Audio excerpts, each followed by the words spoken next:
সন্ত্রাসের বিরুদ্ধে লড়াই চলবে। পেহেলগাঁও হামলায় নিহত শুভমের পরিবারের সঙ্গে সাক্ষাৎ করলেন মোদি।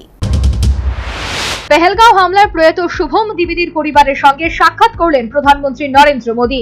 উত্তরপ্রদেশের কানপুরে শুভমের বাড়ি। শুক্রবার সেখানকার চেকারি বিমানবন্দরে তাদের সঙ্গে দেখা করেন প্রধানমন্ত্রী নরেন্দ্র মোদি। কথা বলেন প্রয়াত শুভমের স্ত্রী এবং পরিবারের বাকি সদস্যদের সঙ্গে। জানিয়ে দিলেন সন্ত্রাসের বিরুদ্ধে ভারতের লড়াই চলবে। 12 ফেব্রুয়ারি বিয়ে হয়েছিল শুভমের। এরপরে স্ত্রী এবং শালিকার সঙ্গে পেহেলগাঁওয়ে যাওয়ার পরিকল্পনা। কে জানতো কত বড় অভিশাপ নেমে আসবে সেখানে। জঙ্গি হামলায় গুলিবিদ্ধ হয়ে প্রাণ হারান শুভম। গত 22 এপ্রিল সাধারণ পর্যটকের রক্তে লাল হয়ে গিয়েছিল বৈশরণের সবুজ উপত্যকা। জঙ্গিদের গুলিতে প্রাণ গিয়েছিল 26 জনের। কলমা পড়তে বলে পর্যটকদের ধর্ম দেখে খুন করে জঙ্গিরা। নৃশংস সন্ত্রাসবাদী হামলার পর তদন্ত ভার নেয় এনআইএ। সন্ত্রাসবাদকে মদত দেওয়ার অভিযোগ পাকিস্তানের সঙ্গে একাধিক দ্বিপাক্ষিক চুক্তি বাতিল করে ভারত সরকার।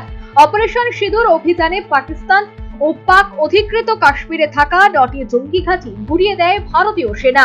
সংবাদ মাধ্যমের সঙ্গে কথা বলা শুভমের পরিবারের সদস্যরা বলেন, মোদিদের সঙ্গে তাদের সাক্ষাতের মুহূর্তটা ছিল অত্যন্ত স্পর্শকাতর এবং আবেগমথিত। তাদের কথায়, প্রধানমন্ত্রী নরেন্দ্র মোদির সঙ্গে আমাদের সাক্ষাতের মুহূর্তটি ছিল অত্যন্ত আবেগপূর্ণ।